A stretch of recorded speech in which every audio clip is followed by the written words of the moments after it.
Ladies and gentlemen, welcome to our third episode of It Doesn't Matter What We Think. I am your host today, Miguel Minetti, alongside of my co-host, Chris Guzzo. Chris, how are you doing today? I'm doing great, Miguel. I'm ready to bash this product. You have a nice weekend, my friend? I had a good weekend. Good.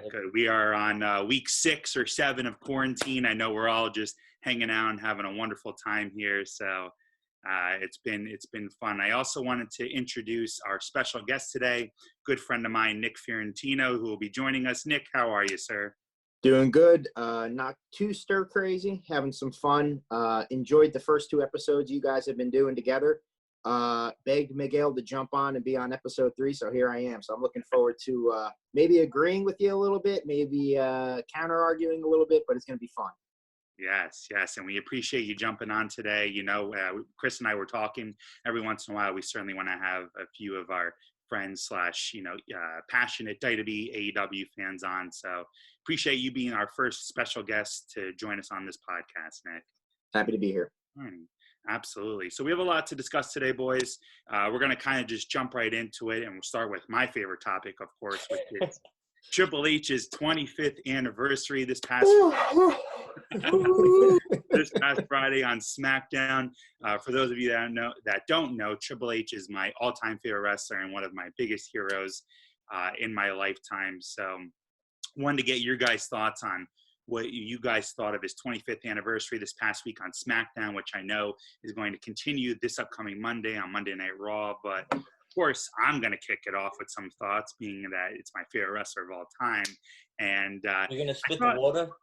Say it again? Are you going to spit the water out or what? Yeah, right. I should. Right. Here's my water. Got to keep that social distancing. But then again, it's only just my wife and I here. So, I thought, just to kind of jump right into things, I thought the Triple H 25th anniversary was pretty cool.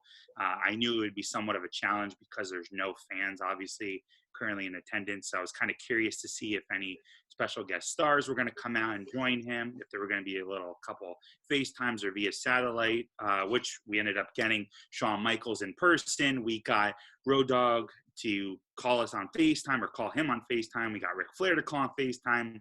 Stephanie McMahon called in on FaceTime. So overall, I thought it was pretty cool. And then, of course, concluded with the chairman, Vince McMahon, coming out himself to give his thoughts on the Triple H 25th anniversary. Personally, I thought it was pretty good. Like I mentioned, I thought Shawn Michaels did a really good job of kind of ribbing Triple H, right? He talked about all his WrestleMania losses. He talked about some of the funny skits that have been in DX, and they showed the outtakes with DX, which I thought was pretty funny. Just to kind of quick sentimental moment, I think it's been an awesome 25 years for the game. I remember watching him when he started off in WWF as the Blue Blood, Hunter Hearst Helmsley, right, from Boston, Massachusetts. Then they kind of switched his hometown to Greenwich, Connecticut. And it's just been so much fun to watch him evolve over the years, joining D-Generation X and creating alongside with Shawn Michaels, then to become the game himself, to transition to Evolution, then becoming the COO of WWE. So it's been an awesome 25 years. I wish he could go another 25 years. Obviously, I'm being a little unrealistic with that. But Nick, since you're our special guest star, and wanted to kind of get your thoughts on what you thought of the whole anniversary special. So you talked about a lot of the accolades. Obviously, the man's a 14-time champion, the man of many H's, king of the ring, 2-time Royal Rumble winner. Has won basically every title that was available to him when he was an active participant, superstar in the WWE. 2019 Hall of Famer.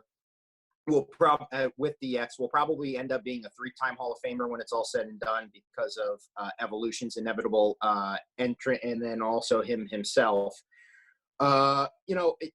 I always feel dirty complimenting Triple H because of all the rumors and the innuendo that are out there. I mean, obviously, whether it be burying talent to stay at the top, and again, all rumor and innuendo. He's also put over quite a bit of talent, as you mentioned, his WrestleMania losses. I mean, to Cena, to multiple people that I think elevated them, Batista. So I would make the argument for me, like you had mentioned, you're looking forward to his next 25 years, hoping to be a wrestler. I think he's going to make a bigger impact in the company over these next 25 years because everything he does from a COO standpoint creatively is gold. Whether it be NXT, whether it be the Boneyard match, which we're going to talk about probably a little bit later on. He's just a genius when it comes to that kind of stuff. He is in touch with the fans. He's in touch with myself in terms of what I like to see in professional wrestling. So even though I'm not the biggest fan of his from a wrestling standpoint, he's had great matches. The SummerSlam match with Shawn Michaels in No Holds Barred was incredible. Probably my favorite match he's had. But he's had multiple great matches. We were in attendance for the Hell in the Cell with the Undertaker, with Shawn Michaels as the guest referee. So, I mean, he's awesome from a wrestler. I think he always needed a great partner to make the match not so boring. But I think he is an incredible mind, and I think he's going to bring the business. He's more in touch with the fans. Yeah, absolutely. I couldn't agree more. Chris, your thoughts? I thought SmackDown sucked. I thought that the end was a snooze fest. It was painful to get up to Triple H. Listen, Triple H, great 25 years, a little pretentious of a career, in my opinion. I don't think he deserves as many accolades as he's attributed to. He is married to the boss's daughter. I know he works hard. The ending to SmackDown was long, drawn out, and boring. I understand there were no fans there, and it was a big rib on Triple H and Triple H's career. Vince coming out, having Shawn Michaels out there. I thought that it was funny. I will give it a positive. I like that Shawn Michaels said, "We have 2 words for you: social distancing," and he put his hand up and said 6 feet apart. That I laughed about. Unfortunately, we have to go through this bore fest on Monday night as well, because Triple H's 25 years celebration is advertised for this Monday. That's right, as well. I think that nobody cheering him on and Vince coming out is a big representation or symbolism of Triple H's behind the scenes appreciation, how Vince views him as like a thankless job. I just got this whole picture of this thankless job for Triple H after all these 25 years. There's nobody there to clap him on and cheer him on and show him the appreciation that Miguel thinks he deserves. I do wonder, you guys both said about Triple H, is he going to wrestle 25 more years? Could he put the trunks on? Or is he going to be more backstage? Maybe when Vince gets older, Vince might run the WWE till he's 95 years old. But when he finally gets a chance, maybe he'll be able to put his ideas into place. What would be cool I was thinking if maybe one of the factions in NXT would do a DX reboot and kind of disrespect that brand. And it would be a good opportunity for Shawn Michaels and Triple H to fight this faction at SummerSlam if he wants to put the boots on one more time. That might be exciting. One more time, though, you really think his last match is going to be this year at SummerSlam? I mean, he's only 50 years old, right? I think he's 50, 51 years old. He's definitely got another, if he wanted to, on a limited schedule basis, probably 10 more years. Go ahead. I'll say this. So to counter the point from SmackDown, I think professional wrestling is at its best when it's real. And obviously that's kind of like an oxymoronic thing to say, right? You can't get punched in the face 10 times in a turnbuckle without a bruise and have it be real. But in terms of the conversation and in terms of the realness of whether it be the roast between Shawn Michaels, Vince McMahon, like you said, Road Dogg and Ric Flair kind of roasting Triple H all seem to be pretty real, all the way to the emotional I love you between Vince and Triple H. It was real. It wasn't long, yeah. It wasn't This Is Our Life Bailey long, although we're not blaming Bailey for that. But it was enjoyable and it was fun to watch. In terms of like the Triple H matches, he did go on record as saying he never wants to say that he's having his last match, because once you say that, all you do is immediately regret saying that it's going to be your last match because you want to come back and have another one. So I would say never say never. We're going to see a lot more of Triple H. He is probably the best in shape person, whether it be, I mean, you obviously know he's a bodybuilding fan. He keeps himself in tremendous shape, so I think he's going to go on for a long time. I have a question for Miguel. Why do you think he didn't wrestle this year at WrestleMania? I don't know. That's a good question. So I don't know if you guys got a chance to listen to, but he was on Corey Graves' podcast, and Graves kind of indirectly asked, like, "Hey, it's kind of weird that you didn't wrestle this year, and it ended up being not in front of anybody, right? When Triple H kind of made a joke and said, he kind of was able to predict the future. But if I had to guess, without obviously knowing him, I would say probably just because he wanted the card to breathe a little bit and didn't feel like he needed to be on it, right? I think at this point of his career, he knows he's a special attraction. Whether you guys agree or not, I think, a majority of the audience would agree that, it's a special attraction when he's on the card. And maybe he felt and Vince felt this WrestleMania didn't need him. And honestly, truth be told, before everything went down, the card was shaping up to be, in my opinion, one of the best of at least the last 5 years, even without him on it. What about you, Chris? What are your thoughts on that? What do you think? I think they couldn't provide him with a really cool entrance this year, so he said no. What about you, Nick? Well, and you mentioned the Corey Graves podcast. He mentioned that how difficult he felt like it would have been for the superstars to kind of get amp and get that connection and that electricity without fans. So I think he just felt probably, and I'm putting words in his mouth, but kind of paraphrasing what he said on that podcast.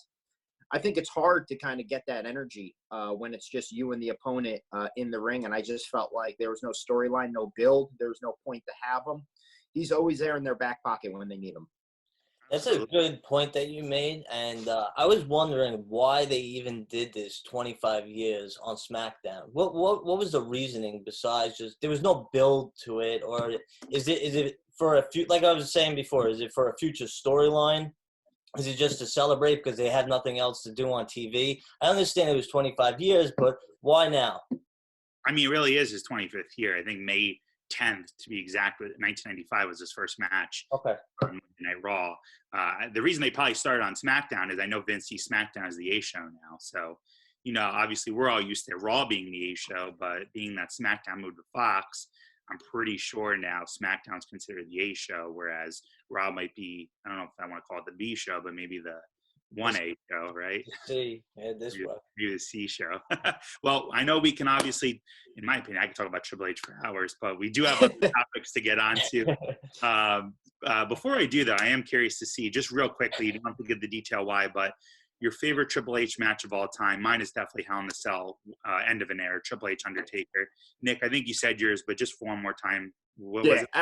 Absolutely the no-holds-barred match with Shawn Michaels. It was Shawn Michaels' first match back. I thought the build to where they thought they were going to be best buddies and then kind of jumping them from behind, all of that. I mean, Triple H is at his absolute best as a heel. I think all of us would agree with that. Outside of some of his fun DX stuff with X-Pac and Road Dogg and Billy Gunn right after it happened. I will mention one thing, just one moment in a match, and then obviously Chris could talk and then we'll move on. But if you've never seen the steel cage match between Mankind and Triple H, there's a spot where China slams the cage door on Mankind, and even though it's a Triple H versus Mankind match, it has to be the hardest bump of all time in a match. And I remember watching that and just thinking that was just tremendous. And if you haven't seen it, go back and watch it because it is pretty intense. But no, for me, Shawn Michaels versus Triple H's money anytime it happens. Absolutely. Chris, your My favorite was at 2001's No Way Out when he fought Stone Cold Steve Austin in a 2 out of 3 falls matchup. It was one of, not even a favorite Triple H, one of my favorite matches of all time. He really fought it awesome. And just to mention real quick, my favorite moment of Triple H of all time is in 2002 after I think 8 months of his surgery. He tore his quad. He came back to Madison Square Garden. All the time just to get jacked up to work out. I watched that moment when he comes back and the music plays and the fans blew up that Madison Square Garden. What a moment. Yep. Dude, I could probably, just on a quick side note, I could probably tell you every line that JR said when he's walking out because I've watched it so many times. I could tell you the cues from both JR and the King when that music hits. It gets me goosebumps. It gives me goosebumps every time literally I watch it. But again, I'd love to talk about Triple H all day, but I know we have other topics to get to. I do want to transition to probably the biggest news of the week and the wrestling and the professional football talk, which is Rob Gronkowski signing with the Tampa Bay Buccaneers only a week or two, a couple weeks maybe, after Tom Brady had signed with them. So Rob Gronkowski has decided to come outside of retirement. He has joined the Tampa Bay Buccaneers, going to be one of the tight ends for the team. And he is currently still the WWE 24/7 champion. Want to get your guys' thoughts on it. Chris, we'll start with you on this one. I don't have too much to say about it. I think that he's better off in the NFL. He was a horrible fit. He didn't excite me whatsoever. He had the most awkward entrance I've ever seen in my life, and it just didn't fit with the product. Even though the product sucked, it still didn't fit with wrestling. My only question about this is, how is it going to affect his friend Mojo Rawley? Riley or Rally, I think. Are they going to drop him again? Because he was kind of getting a little bump from his friend being the host of WrestleMania. But like I said, him being to WWE, it brought them no favors. It brought nothing to the table. What about you, Nick? No, I mean, so in my notes, you could see biggest loser in all of this is Mojo Rawley. So obviously I agree 100% with that. I did do a little bit. So it looks like the Gronk deal was for him to wrestle. And I don't know if you guys know this, Miguel, you can fact check me, but it looks like SummerSlam was going to be in Boston if all of this didn't happen. So you obviously see where they were going with this. Gronk was going to fight at SummerSlam in Boston. Makes the most sense for everybody. But I couldn't agree more. I mean, a complete doofus, whether it be coming out or his promos. I mean, saying, I will be the 24/7 champion by the end of the tonight. I mean, I don't know what the hell the tonight even means. Was awkward, was kind of doofy at best. Kept himself in tremendous shape, although he has lost a lot of weight. I think it'll help the Tampa Bay Buccaneers, but this isn't a football podcast. So I think the most exciting thing in all of it is the quote that WWE left, which is congratulations to Rob Gronkowski, the current WWE 24/7 champion, on his return to football. Per the rules of the 24/7 title, Gronk must defend his championship at all times and in any location. He could be celebrating a touchdown pass from Tom Brady anytime, anywhere is what they wrote. And Tampa Bay being a Fox NFC team, I don't know, maybe after a post-game interview, R-Truth rolls him up. Could be some fun stuff. He's not playing for the evil empire of the Patriots and Bill Belichick anymore, so it looks like Tampa Bay is a place to have some fun. I don't know. It could be some fun stuff. Yeah, in fact, and that was going to be the meat and potatoes of what I want to talk about in this segment. I really think there's a possibility, and if it's going to ever happen, it's going to be this year, where there's a crossover between the NFL and WWE, right? I mean, and the NFL is serious about potentially going on with no fans this year, what's to stop Tom Brady throwing Rob Gronkowski a touchdown, having him celebrate in the end zone, and someone like R-Truth jumping out of nowhere to roll up Rob Gronkowski? I mean, you work the Tampa Bay Buccaneers, you work the opponent, whoever they're playing that week. Could you just imagine the camera on Tom Brady's face, like, what the hell is going on right now? He was not in on it. I think that would be tremendous, tremendous television, and I truly believe it could happen, and that's the reason why Vince probably let Rob Gronkowski out of his contract early, right? Isn't that why he got rid of the XFL too? So he could do hard-hitting football in the NFL now? Is that his next deal? Yeah, he possibly could be, but I mean, there's certainly got to be a correlation between, right, WrestleMania being canceled in Tampa Bay, the state of Florida making WWE an essential business to allow them to continue running live each and every week, right, with episodic television. Rob Gronkowski getting out of his WWE contract that he just signed to go back to the NFL to play for the Tampa Bay Buccaneers. Something tells me there was a three-way deal worked out behind closed doors. Chris, what would be your thoughts if that were to happen, if they somehow did a crossover between wrestling and football this year? Would you be open for that? No. You think it'd be stupid? Yeah. I think they should just let bygones be bygones. He just got out of the XFL. We're going to talk about it a little bit later, that Vince got sued by the commissioner, the ex-commissioner of the XFL. Anything that has to do with football, WWE should leave alone. Why is that? Because it's two different brands, and football's real, and wrestling is going into the cinematic. I don't know what it is anymore, where it's going. Well, I'm surprised. I mean, personally, I think it'd be pretty cool. Nick, you have something to say? No, I think I don't know if it would happen in the middle of a game. I think we all remember when Gronk jumped the rail in the middle of a match and that female security guard tackled him. I can't imagine what would happen if R-Truth ran on the field during an NFL football game.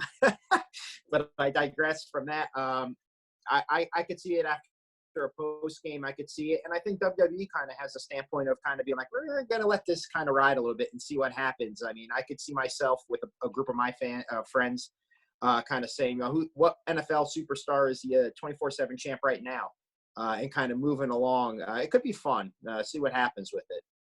Definitely, absolutely. So, want to kind of talk now about something else that kind of made headlines this week on social media, which is around the Velveteen Dream scandal. So, for those of you that don't know, some girl, I think, unfortunately, which is really sad and disgusting, some underage girl put out that Velveteen Dream had privately messaged her and was talking some sexual content with her, and ended up sending her a nude pic of himself. In which Velveteen Dream immediately responded on social media to say it wasn't him and that his phone was hacked. Personally, and we don't have to like dive too far into this. Just a quick note: I really hope that Velveteen Dream would not do something like this. I mean, I think I read the girl was only like 15 years old, which is absolutely gross. I know there's sick people out there, but I'd like to think that Velveteen Dream was actually hacked and didn't just have a moment of, he wasn't just thinking straight. I don't know. What are your guys? I mean, we don't have to go too deep into this, but I do want to get your guys' quick thoughts on what you guys think of all of this. This is a pretty touchy subject here. Did anybody see the pictures, or it was removed? Right? They didn't show anything like with. They put a blurred picture of it. Yeah. You gotta wonder how this is gonna affect him. That WWE is getting a lot of bad publicity right now, even though they came out with good earnings. Like I just said that Vince is being sued by the XFL commissioner. They had a lot of firings previously, layoffs, furloughs. I gotta wonder if they're gonna put him under fire now for this kind of like scandal. This is something that is very negative, and I'm not going to lie to you. Before this podcast, I didn't even know who he was or what he did. And so I looked him up on NXT. I'm not a big NXT fan. I know you guys are. But his real name is Patrick Clark Jr. And he kind of has a gimmick of kind of like a homosexual gimmick that's like close to Orlando Bloom, right? Not Orlando Bloom, Orlando Jordan, sorry. He used to have that gimmick in TNA, something similar. I saw a cool move where he jumps off of a ladder and he gives that Shawn Michaels elbow drop. But as far as his gimmick, is he really worth it to, with these allegations against him, to keep him in the WWE? I'd get rid of him. It's an interesting point. I didn't even think about that. I mean, I honestly, I don't know if there's going to be any backlash to him, but there is a possibility. You never know, right? Never say never, that they could just kind of cut their losses and just say, you know what? I know maybe it wasn't your fault. We believe you, but similar to the whole Enzo thing, we might have to just get rid of you for the time being. Nick, what about you? What are your thoughts? Well, I think like you said, we don't have to talk about this very much. I feel bad for everybody involved, anybody who's innocent in this. As you mentioned, it was a Reddit picture that kind of got posted. Hopefully, his quote, "Be assured I did not communicate inappropriately with anyone. A private photo of mine was shared without my consent or knowledge, and I am working with a third party to look into this matter." What's the number one excuse? You got hacked, right? I mean, that's what everybody says. I'm not saying it's not true, but anybody that says or posts anything inappropriate, I was hacked. You hope that that's the truth. I'm not a big NXT fan either, but not because I think the wrestling is bad, just because I'm a WWE fan. I like to be surprised when the character comes up to the main roster. I don't want any preconceived notion or any kind of opinion of them before they come up to the main roster. So I enjoy that kind of surprise and learning about the person there. I mean, all you can say is that you hope that it's not true. I don't know if I would necessarily get rid of them, but it's kind of like one of those things where, you mentioned this, and even if it's not true, everybody remembers it and everybody's ears kind of perk up to it. So I feel bad for him if it's not true. But ultimately, I mean, these guys, this is not the first time we have a professional wrestler's either inappropriate video or inappropriate picture surface. I'm not saying they're not human and they can't have fun and do what they want to do, but delete the goddamn photos and videos off your phone as soon as you get done sending them. And then you don't have to worry about this, I would think. I mean, how would you find the photo that's not there on your phone? They have to smarten up. Yeah, I think you bring up a good point, right? I'm sorry, Chris, you want to go? I was just gonna say WWE's history with allegations and lawsuits. They kind of use the tactic of you're guilty until proven innocent. And I'm thinking back, like you said, the Enzo Amore. It was a great example. Another one is Hulk Hogan. When they found out those audio tapes when he slept with Love of the Love Sponge's wife, and he had the racial remarks, and they got rid of him right away. They tried to avoid any kind of bad publicity. And like I said, that's Hulk Hogan, and that's a Hall of Famer. This guy, I mean, I don't know. Is he anything special? That shouldn't be the reason why they fire him or not. But I'm just saying that they don't like to take chances with things like this. Yeah, and Nick, I think you said something interesting too. Like, there's been so many cases now where people have gotten hacked, right? And obviously we understand people have their own personal lives and they're free to do whatever they want to do, right? But how do you have these photos just sitting on your phone, right? And if you don't, then these hackers somehow are able to retract them even though they've been deleted. But I mean, there's been countless male and female superstars in the WWE that have gotten leaked photos of themselves exposed. I just can't fathom why these photos are just sitting in plain day right on their cell phone. I mean, yeah, and I'll say one thing about the Hulk Hogan thing. The Hulk Hogan thing's a little different. I mean, obviously, besides the fact that he's a living legend in the Michael Jordan of this sport, but there was audio, there was factual audio of him saying some things that he shouldn't have been saying. So that right there is kind of the nail in the coffin. And even the Enzo stuff, I believe, now this was a couple of years ago, but I believe it was a female saying a bunch of stuff that was kind of like, I mean, she shouldn't know that kind of stuff if some of it wasn't partially true. This truly could be a hack job. We don't know, because all it was a photo sent. Now, if they uncover some dialogue and some interactions between the two, that's the nail in the coffin that you're talking about, Guzzo. And then, yeah, he's got to go. Right. What about, remember Paige? I know it's a little different, but she got hacked as well, and nothing happened to her. Really nothing. There was all these pornographic videos that came out about her, and the WWE didn't do anything. They didn't fire her. They didn't take her off TV. It just was like regular business. Unless I'm wrong, please, somebody correct me. I just remember, nothing happened to her. I think that falls into what Miguel was talking about everybody having their own personal lives. I mean, what Paige was doing wasn't wrong. I mean, if that's what she wants to do, that's what she wants to do, and that's fine. She's free to do that kind of stuff. But I think with her, she was the victim. I think anybody would agree with that. I think with this Velveteen Dream scandal, as of right now, he is not the victim, but could possibly be the victim if it turns out that those things were sent inappropriately. Right. I mean, time will tell. It's a sad situation. Yeah. So, again, just hope he wasn't involved, and hopefully this can all just be forgotten and moved on from. But I definitely want to talk about something a little bit more exciting, which is bring us up, please. Yeah, right. I know it's one of the topics that I knew we had to discuss, but I wasn't looking forward to. But something I am looking forward to is the WWE's decision, and this was something that just came out recently. Both Triple H said it on the Corey Graves podcast, and I know Vince McMahon said it on his earnings call, is that the WWE, for the time being, is looking to do a little bit more of the cinematic style during some big match spots. With the probably next one, and they haven't come right out and said this, but I have to believe the next one is going to be at Money in the Bank, right? For the 2 Money in the Bank. You have the men's match and you have the women's ladder match. So want to get everyone's thoughts on that. I know Chris and I, a couple of weeks ago, we talked about how we both thought it was a cool idea to do cinematic style, but particularly around Money in the Bank, do you guys think the men and women's match, being that they're both going to be at WWE headquarters, should be shot in a cinematic style, or should it be shot more of just a live style? Nick, we'll start with you on this one. Well, you remember, I texted you right after, and I asked you, as soon as you told me the idea of what they were doing for the Money in the Bank, I was like, I wonder if this is going to be something that they're cinematically shooting.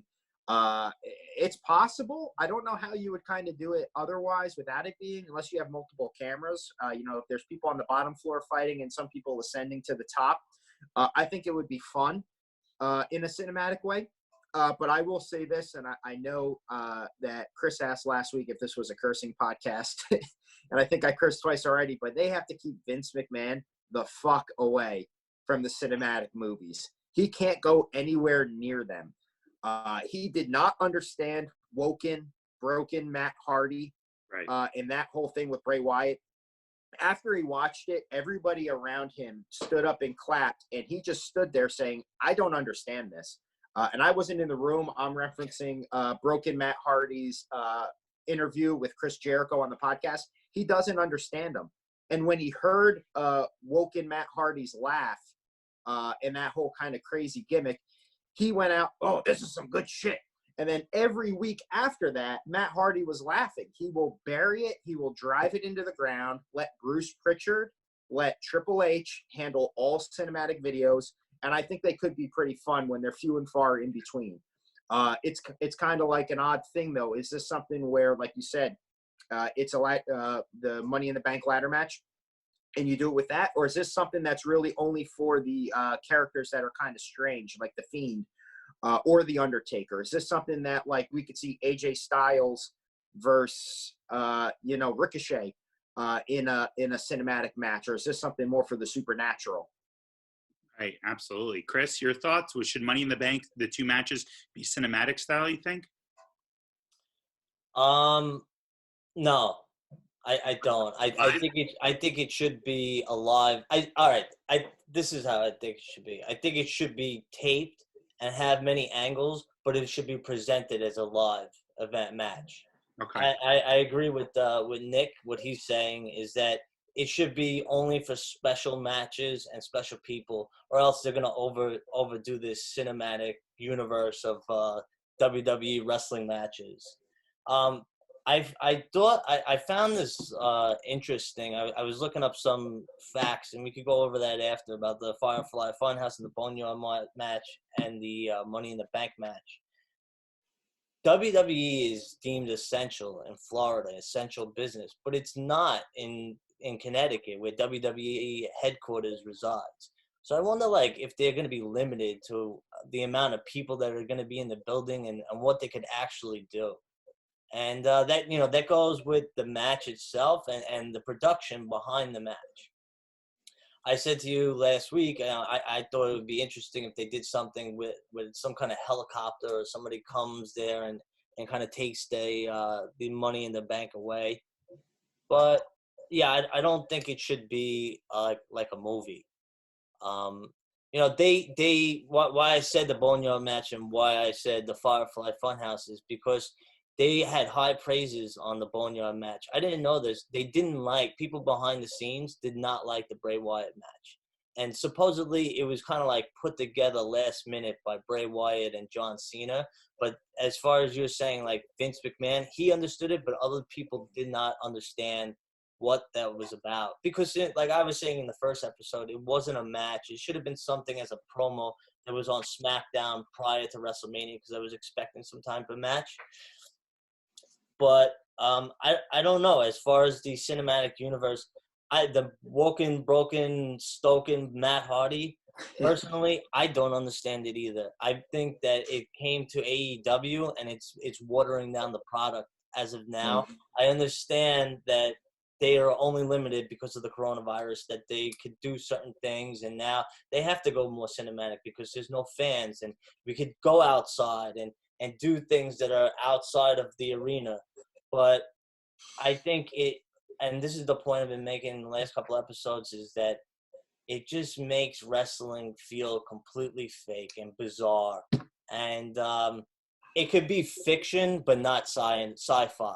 I needed to have some kind of sense of realism, especially if you want to go to the NFL and roll up Gronkowski in the middle of the 50-yard line.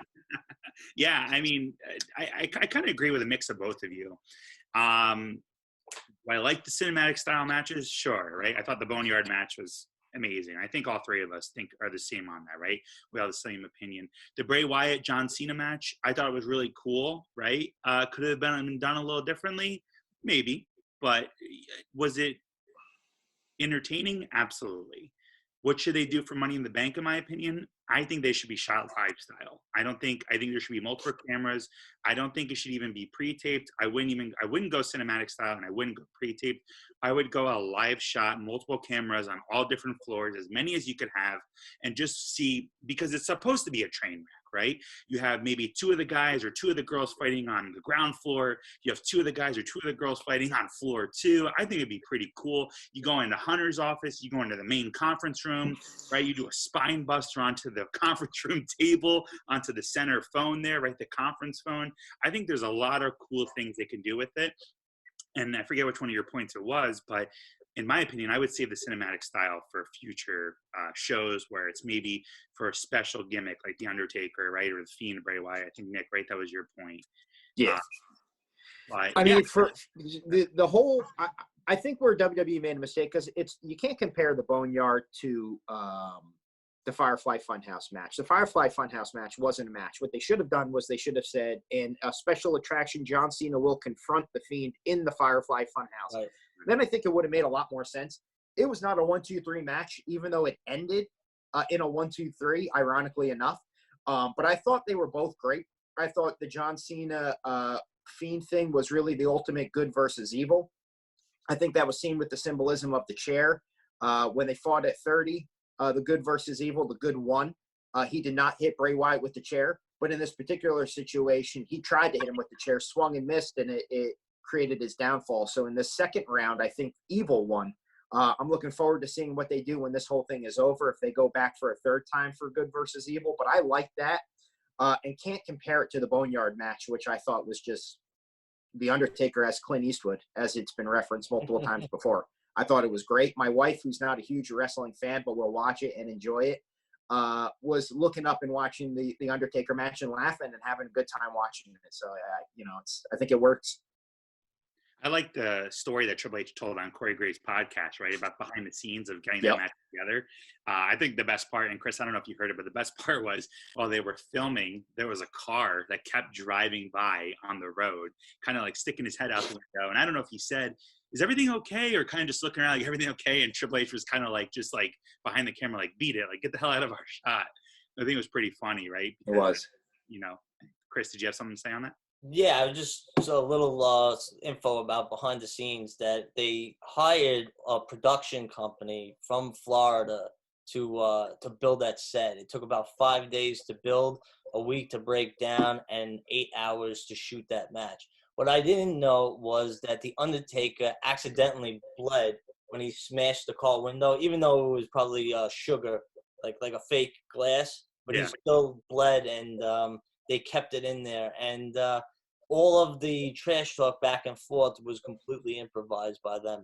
One more small fact, because you love your Triple H. He brought in supposedly a prop hand, an arm, and that was the arm that was used for AJ Styles when he was buried. So they put a glove that said AJ Styles, and they held it up, and that was the Undertaker's idea. As like a throwback from, I think it was the Mankind or him, one of the Buried Alive matches like 20 years ago, where the Undertaker's hand comes up. So I loved that match. And the last thing I'll say to just wrap up all this cinematic style stuff, I really, really need a story to go behind it. And I'll say it again with the Money in the Bank. I don't like when gimmick matches are just made for the sense of a gimmick match. I feel like there should be a story driven behind it, especially these cinematic matches. So if you're going to, even if you go to Titan Towers and WWE headquarters, I would like to know why they go to Titan Towers. I know that's like hard to do, but there's no real setup. And I think that if there would be more importance to the match. Are you guys looking forward to the 2 Money in the Bank ladder matches? Either one of you. Yeah, I mean, I'm more curious to see what they're gonna do.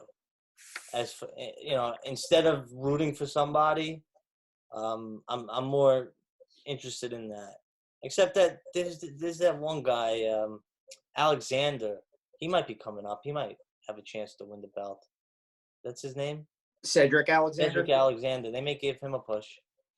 All right, you look at the match. There's a couple people that aren't going to win. Rey Mysterio's not winning the Money in the Bank briefcase, but he's in there for entertainment purposes. I think with what we have going on right now, Apollo Crews. Sorry, not Apollo Crews. I apologize. Okay. That's what I was thinking. I think what we have going on right now. I think any entertainment, live entertainment, is great. So yeah, I am looking forward to the Money in the Bank match. I do enjoy those matches. I disagree to a point with the storyline driven. I think sometimes there are some great storylines that come from the Money in the Bank, whether it be when Paul Heyman turned on CM Punk in Philadelphia, or whether it be when Bray Wyatt cost, I believe, Roman Reigns the Money in the Bank. Or maybe it was Dean Ambrose. I don't remember. But, there are some good storylines that can come out of it. But it's a fun match like the Royal Rumble that you referenced last week. It's kind of like there's no storyline needed to me. It's just something that's enjoyable to watch. Well, if you think about it, the Royal Rumble does have a storyline. It's who's going to face the guy at WrestleMania. So I'm saying that it does have a purpose to it. The match is important. You could make the argument that the Money in the Bank ladder match itself is important because you have a chance to fight the champion at any time, given time within the year. And you could say that they added it to WWE headquarters to make it interesting during this quarantine, if you want to play devil's advocate. But like I said, even if they unpacked it a little further and maybe gave a reason why they got to go to WWE headquarters, would make a better and more compelling storyline for me personally. I think in any case, though, it definitely should be fun. I'm looking forward to it. It's 2 weeks from tonight. I know in 2 weeks' time, we're going to do our predictions of all the matches for the Money in the Bank pay-per-view. So I want to talk about next about the WWE earnings. I know Vince McMahon had his quarterly earnings call this past week. I think it was this past week, maybe it was the week before. The weeks are honestly starting to blend together these days. But I know they had some pretty good news to share. And I kind of want to group that together with also the news about Vince McMahon that came out, which is that the general or the commissioner of the XFL is actually suing Vince McMahon for shutting down the XFL without even going a full year. So, Nick, we'll kind of start with you on this topic. What are your thoughts on both WWE earnings going up for quarter one being in a good place, as well as Vince being sued by the commissioner of the XFL? Yeah, well, yeah, and we don't have to go into the numbers. I mean, obviously, up 60% to 291 million, I believe was the number. Creating some partnerships with DAZN in, I believe, Germany and Sony in India. So they're branching out. They're doing a lot of different things. I know WrestleMania helped quite a bit. 2.10 million subscribers on April 6th. Yeah. So people wanted something live to watch. People wanted something. When I say live, I mean like this because it was obviously taped beforehand, but some kind of entertainment that you can bet on and have some fun with. I mean, I find it hard to believe that there's any business that's open right now that isn't successful or making a profit. Otherwise, why would you be open during a pandemic? So I think it's pretty obvious why they're increasing and making a lot of money. There's nothing else in town to watch. There's no baseball. There's the basketball playoffs would be going on right now. There's none of that. I don't watch NHL, so I don't know where the hell they would be in their season, but there's no sports. And this is something that everybody can watch and get their mind off of the craziness that's outside. In terms of Vince McMahon being sued by the XFL, Oliver Luck, or not the XFL, getting sued by Oliver Luck, the commissioner of the XFL. In his contract, 5 years, $20 to $25 million contract, he was to be paid in full if he was terminated without cause. I think Vince McMahon's point is that there was cause. The league folded due to coronavirus, so it'll be interesting to see how that plays out. I think it's fair to say that Vince McMahon owning a football league is over. It did not work the first time. I don't blame him the second time. I was a season ticket holder for the Guardians along with one of my friends, and we had a really good time. The attendance was going up. The TV ratings were going down. I think it could have worked for a couple of years. It was not ever going to be the NFL. But anytime you have something that you can bet on, I think it's going to be a successful kind of product. Most of the contract and most of the details of the lawsuit were redacted, so we're kind of going off what we think. Vince McMahon lost $500 million to the XFL. No more XFL. No more football. Just worry about wrestling. And you wonder how many of these people got fired or furloughed because of the money that he lost doing this. They always cut people after WrestleMania. It happens every year. But a lot of big names, Rusev, you mentioned last week, Zack Ryder, who I personally liked a lot, all gone. So you wonder how much of that had ramifications too. Just no more XFL. Worry about WWE. Yeah, and I think that's exactly why, in my opinion, you were starting to see these reports online, right? Speculation as to why the XFL, part of the reason why it's folded, right, is that he needed a lot of these assets to make sure he was able to sustain the WWE. And even with the furloughs and the layoffs and the firings of certain talent, I mean, obviously what's going on in the world right now, he needed to put as much assets as he could back into the WWE. So it's no secret that, the XFL was probably going to fold. It's just unfortunate luck for him. And I agree with you, Nick. I think the XFL run is over. I knew it was never going to be on the NFL's level. I thought it could be a nice kind of number two, right? A steadily number two that could have lasted a few years. But he's just had that bad luck. And I feel bad for the commissioner. I don't remember his name. What's his name again? The commissioner? The commissioner is Oliver Luck, the father of Andrew Luck. Oh, yeah, I did know that. Okay. Yeah, I feel bad for Oliver Luck. I don't know if he's going to win. I know Vince McMahon is one of the best attorneys in America, right? Jerry McDevie's been his longtime attorney and a personal friend of Vince's. But hopefully it all works out. Chris, what are your thoughts on Vince being sued as well as the earnings for Q1 of 2020? I mean, Nick touched on a lot of good things, a lot of good facts. I'll just kind of touch on what he was saying. I found out that he claimed that he lost $500 million, but in fact, he really only lost about $44 million after like everything was said and done. The guy Oliver Luck is suing him because he's saying that he had a guaranteed contract. I believe it was like $20 million. That's not, don't quote me on that, but I think it was like $20 million that he was guaranteed to him. So he was saying that his contract wasn't based on the performance of the XFL.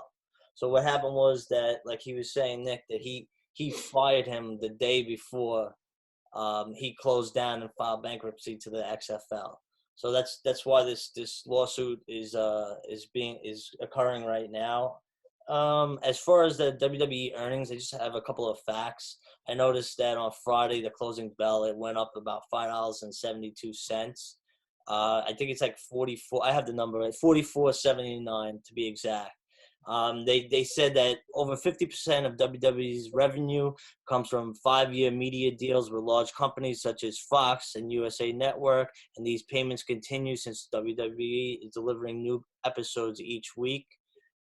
And then the other thing that I noticed is that Florida, because they declared WWE content creation as essential service, it lowers WWE's new customer acquisition costs as there is less competition from new sports, film, or TV content as lockdowns continue, like Nick was saying. And then I just want to quote the CFO of WWE, Frank Riddick, where he said that given the current uncertainties of the potential impacts of COVID-19 on our business, we have reduced employee, talent, and other costs and delayed approximately $140 million in capital spending related to our new headquarters to strengthen our financial performance going forward. So, to say what he said is basically going off of the firings, the layoffs, and the furloughs that happened last week. In my opinion, did it have to happen? Did they have to fire all those people? Probably not, but they did gave a 12% dividend, 12 cent per share dividend out after doing all the firings. So I mean, Vince is shrewd, as a businessman, but as a businessman in sports and NFL football, a little slimy in my opinion to do something like that, but shrewd nonetheless. But I think that's part of it, right? Is that, I mean, he is a businessman, and we don't have to go into the whole political side of things, but at the end of the day, right, whether you agree or disagree, Vince is going to do whatever he has to do to stay on top, right? Right. He's a billionaire for a reason. I think he's worth $2 billion on Forbes as of the most recent update, and he's been in business for how many years now, right? Yeah, of course, the XFL unfortunately folded twice, but look at the WWE. Look how successful from a profitability standpoint it's been. And again, whether you agree or disagree with the reasons why he furloughed, laid off, fired, whatever you want to call all the talent from both WWE and the XFL, you could see why the man is still a billionaire, right? And why the WWE, his prime baby, his holy mecca, is still on top. Do I agree with everything that has happened? No, of course not, right? You never want to see people lose their jobs, but is there a reason? Can you understand the reasoning behind why everything transpired? Of course, right? At the end of the day, he's looking out for number one, which is the WWE and his family. So it's funny you say family and WWE family. Is he really looking out for the WWE family that he quotes, or for his own pocket? Well, two different things. I'm just saying it's funny you said that, but yeah, he's looking out for the WWE product, right? For his company, not for the family. Well, I think that's what he calls his family. It's his product, right? It's part of his family right now. It's definitely his baby. The employees, no, not necessarily the actual employees, but the company itself, like Nick just mentioned, is his baby. I mean, in his mind, and I don't even know the guy, but I'm sure he has 3 kids: Shane, Stephanie, and the WWE, right? Those are his children. So, and I'm sure he loves all 3 of them equally. Yep. All right, guys. So our last topic we wanted to talk about, and I know Chris and I have touched on this, but Nick, we wanted to get your thoughts on it because it's something that Chris and I have talked about the last couple of weeks. And I know they're starting to talk more and more about it as the world is changing around us, but that's the notion of WrestleMania being 2 nights itself. So next year, as of right now, it's supposed to emanate in LA, right? LA, California. Hopefully, and I'm keeping my fingers crossed because I'm not missing 2 WrestleManias now in a row, but I hope it does take place there. But should ultimately the WWE be 2 nights, Nick? Go ahead, your opinion on that. Well, and I think it's smart to have your fingers crossed. They've already started making mentions of where they can hold it elsewhere if California says no. This COVID-19 stuff is very real, and who knows when it's going to be over. I personally like the 2-night WrestleMania. We've been talking about that. I didn't go to the one last year or 2 years ago, the one in the Meadowlands, because I can't sit in a chair for 10 hours outside in the cold watching WrestleMania. It is entirely too long. I think Triple H made the comment in the podcast. It used to be a concert, and now it's a festival. And I think that's a great analogy for all of this. I think it should be a 2-night thing. You got Raw on Monday. You could do the NXT TakeOver on Wednesday. You could do the Hall of Fame Thursday. You could do Smackdown on Friday, and then you could do WrestleMania on Saturday and Sunday. I think it makes for a great week away for anybody flying internationally, or Miguel, who goes every year. It's a lot of fun. I've been to 2. I went to the one in Miami, and I went to the first one in the Meadowlands, 29, and I had a great time. Kind of hanging out and getting the full WWE experience. I love the idea of the 2 nights. The attention span is just entirely too long. 10 hours is just too long of wrestling. Yeah, but I think there's something to be said, and Chris will hear. I know you kind of gave your thoughts, but we'll have you kind of just touch on what you said last time. But I don't know. Honestly, I'm going to play the other side on this one because I truly love the whole Super Bowl Sunday feel of WrestleMania, right? And this year was a special circumstance having it 2 nights. I know the reason why they wanted to do it was to entertain people, and part of the reason was to entertain people for 2 nights, and the other big part of the reason is it's probably really hard to watch 10 hours of it with no fans. But when it's a regular stadium audience, you're in that spectacle feel, right? You have 80,000, 100,000 screaming fans, depending on the venue. I truly love the Super Bowl Sunday feel of WrestleMania being. But to your point, are they screaming rabid fans at 11:45 at night when they've been there since 2 in the afternoon or 3 in the afternoon? There is a human element that is. That these fans are human beings and that they've been sitting there cheering all night long. You get tired. It's just human. And I think that you would get... Not to cut you off, but nobody's more tired than me, right? Because I'm the one that's there every year. Yeah, it's exhausting, right? New Jersey, the Meadowlands one last year, we'll call it last year, it was a long damn day. I think I got in my seat. We tailgated the whole day, but I think I finally got in my seat around 4:30, 5 o'clock. And Becky Lynch won the match at like 12:15, right? I think it was 12:15, 12:30. So you're talking 7 straight hours in that stadium, right? And yeah, I would get up to go to the bathroom or get some food, but is it a long, drawn out day? Sure, absolutely. But was I still excited for the main event? Yeah, I honestly was. It wasn't like, oh my God, get this over with already. I was saying, holy shit, this is a long show, right? But when the main event started and you had Ronda Rousey coming out to that special entrance, you had Charlotte Flair coming out in the chopper, right? You had Becky Lynch's entrance. I was jacked up for the main event. So personally, and that's why I wanted it to be one night. Chris, we'll go to you with your thoughts on that. I was there last year, and I loved it. And I saw you in the parking lot. We both went to WrestleMania.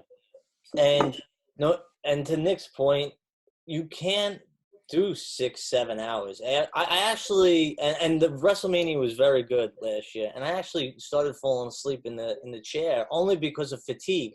And what happens is it's not fair to the performers in the main event, because no matter how hard you try, there is gas taken out of that match because of just human fatigue. There's 2 ways they could do it. They can, if you want to talk cinematic again, they could have one night of WrestleMania where everything is off screen. They have their cinematic matches and like gimmick matches, and then the second one takes place in the arena. Or they could have 12 to 13 matches both nights, a Saturday night in an arena and a Sunday night in an arena. What I would like to know is, are you gonna, if you purchase could you purchase a ticket on Saturday or Sunday? Are they gonna have that you have to buy both of them? If you get a ticket on Saturday in one area, are you guaranteed that seat on Sunday?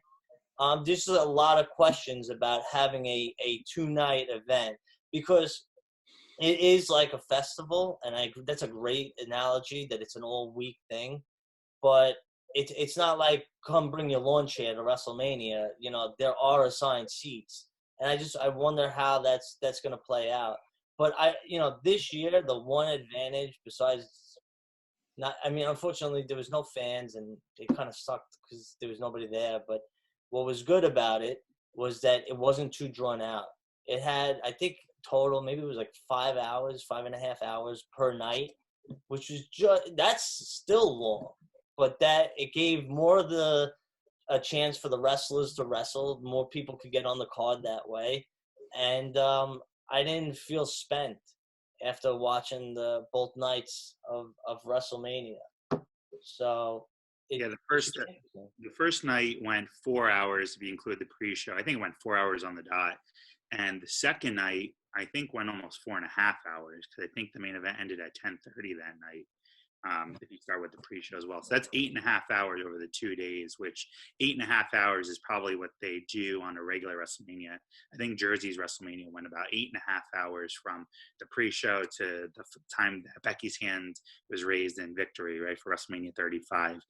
Nick, I know I cut you off before. Sorry, I didn't mean to. What were your last thoughts on this? No, I mean, just the points that I made the first time. I just think it's better in 2 nights. I understand with Chris and what he was saying in terms of falling asleep in his chair. I was falling asleep in my couch. I have a WrestleMania party every year at my house, and it's a lot of fun, and we have a lot of people here, usually 12 to 13 people. But as the night tails on, it becomes 10 people, it becomes 8 people, it becomes 6 people, it becomes 5 people, and then before you know it, it's me and my one friend watching the main event together alone. Because everybody's left, because it's just an entirely too long night. I mean, midnight for a main event, too long. When it ended at 10:30, between 10:30 and 11, loved every minute of it and would love to continue to see that. Awesome. So, guys, we have just a few minutes now as we wind down here, but I know we like to do this every week. What's on your guys' mind, right? Anything wrestling related. So, Nick, we're going to start with you. Is there anything that you wanted to kind of quickly just put over or shout out about wrestling? So I'll call 2 things out. The first thing will be a little piece of trivia. If I say dog-faced gremlin, who comes to mind? Taz. I don't know. That would be Rick Steiner, the dog-faced gremlin. His son, Bronson Rex Steiner, was signed by the Ravens as an undrafted free agent fullback, which is pretty cool news. I think it just happened. At least I saw it this morning. I'm not sure when it happened. So I'll touch on this and just finish off this point with this. WWE puts the Fiend / Bray Wyatt in terrible situations. They did it with the Blood Money pay-per-view, where they had Goldberg squash him, which was absolutely terrible, with a jackhammer that looked absolutely terrible. He should not have lost that match. We understand why they had him lose that match to set up an inevitable match that didn't happen between Roman Reigns and Bill Goldberg. Would have been a snooze fest, but Miguel, I know, will disagree with that. Now it looks like they're going to have Bray Wyatt fight Braun Strowman, not the Fiend, but Bray Wyatt, which makes no sense whatsoever. As we both touched on, WWE is at its best when it's real. They did it a couple years ago when they had Finn Balor fight Brock Lesnar. If Finn Balor is undefeated as the Demon and he's fighting Brock Lesnar, why would he go into a match with Brock Lesnar for the WWE or Universal title as Finn Balor? He's undefeated as the Demon. And it's the same thing. Now, the Fiend has lost, although, again, BS. If you don't want him to lose as the Fiend, don't put him in situations to lose. He doesn't have to fight Braun Strowman. They could put other people there. The storyline makes sense. But with him going in as Bray Wyatt versus Braun Strowman, there's no way he's beating Braun Strowman in this match on Money in the Bank. This is a Braun Strowman who they've had lost clean to Sami Zayn. He's lost to professional boxer Tyson Fury. He was put in championship matches and then taken out without any understanding as to why. They're not high on Braun Strowman, and even though I'm happy that he's the champion and Roman Reigns is not the champion, it's something different. Don't put Bray Wyatt in situations where you're afraid to have him lose. And that's my point on that.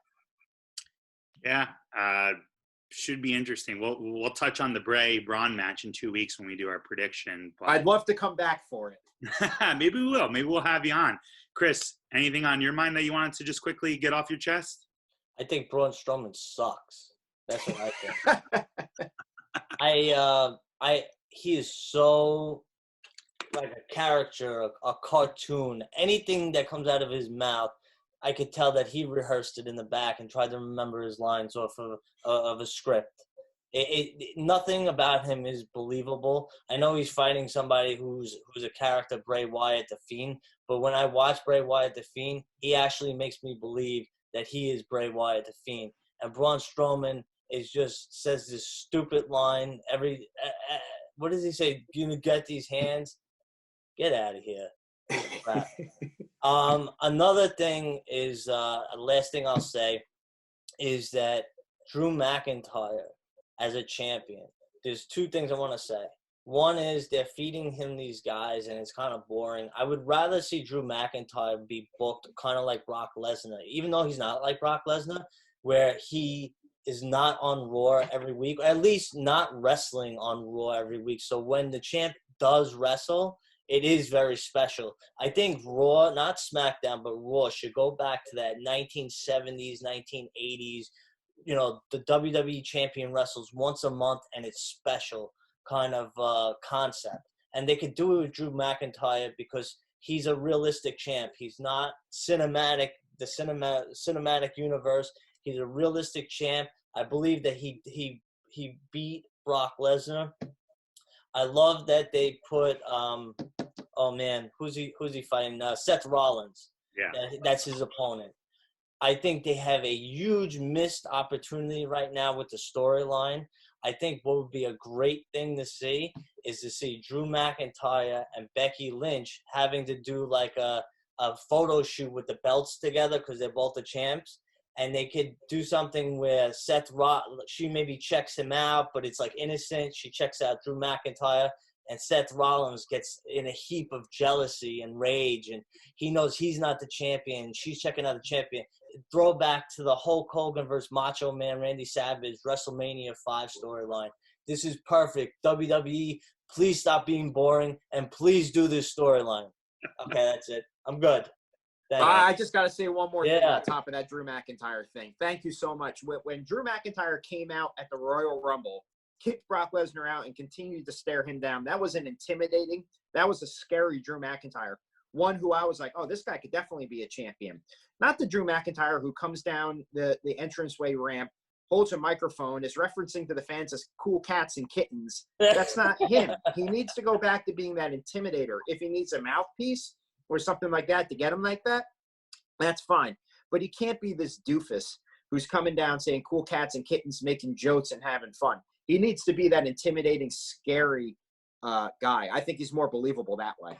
I agree. Less is more. They're doing the same thing to him that they did to Roman Reigns. They've given him these stupid lines that doesn't make sense or go with his character. Yep. He doesn't need to talk. He's one of those rare wrestlers like a Brock Lesnar that does not need to talk. His actions are louder than his words. The crazy thing, though, is that Drew McIntyre can actually talk on the mic, right? He's pretty, in my opinion, he's pretty good, right? When he wants to cut a promo, I mean, yeah, he has that Scottish accent, which isn't his fault.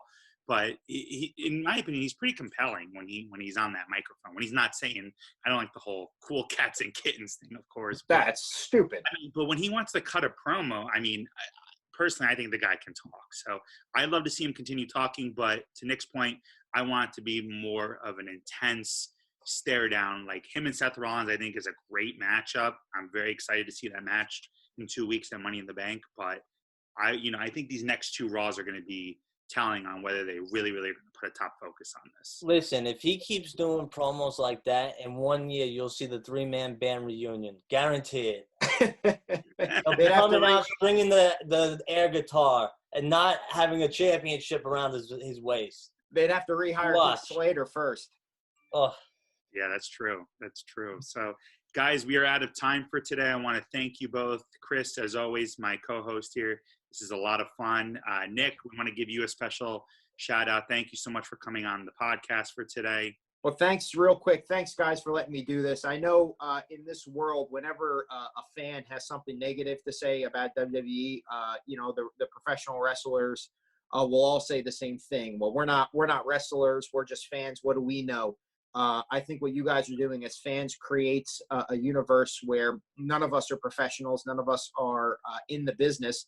It's just fans talking sports and debating.